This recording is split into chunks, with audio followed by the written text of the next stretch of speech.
Hi, everybody. I'm speaking to you this week from a factory in Petersburg, Virginia, where they're bringing on more than 100 new workers to build parts for the next generation of jet engines. It's a story that's happening more frequently across our country. Our businesses just added 233,000 jobs last month, for a total of nearly 4 million new jobs over the last 2 years. More companies are choosing to bring jobs back and invest in America.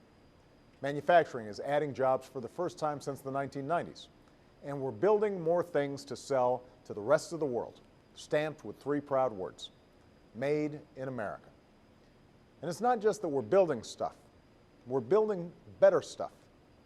The engine parts manufactured here in Petersburg will go into the next generation planes that are lighter, faster, and more fuel efficient.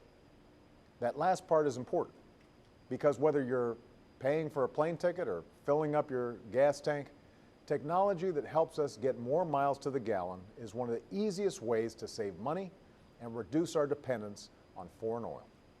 The recent spike in gas prices has been another painful reminder of why we have to invest in this technology.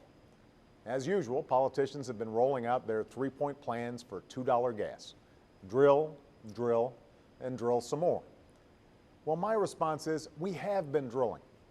Under my administration, oil production in America is at an 8-year high. We've quadrupled the number of operating oil rigs and opened up millions of acres for drilling. But you and I both know that with only 2% of the world's oil reserves, we can't just drill our way to lower gas prices. Not when we consume 20% of the world's oil. We need an all-of-the-above strategy that relies less on foreign oil and more on American-made energy. Solar, wind, natural gas, biofuels, and more. That's the strategy we're pursuing. It's why I went to a plant in North Carolina earlier this week, where they're making trucks that run on natural gas and hybrid trucks that go further on a single tank. And it's why I've been focused on fuel-efficient cars since I took office.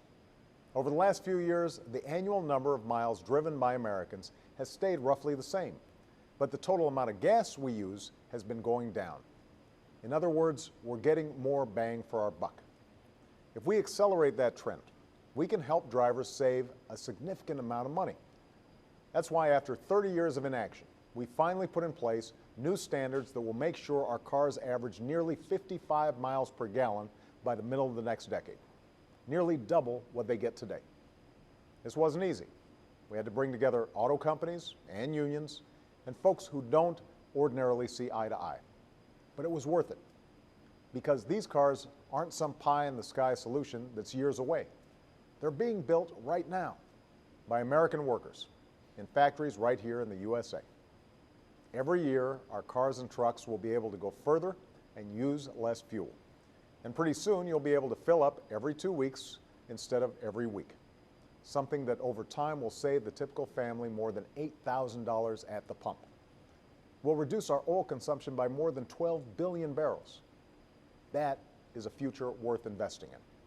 So we have a choice.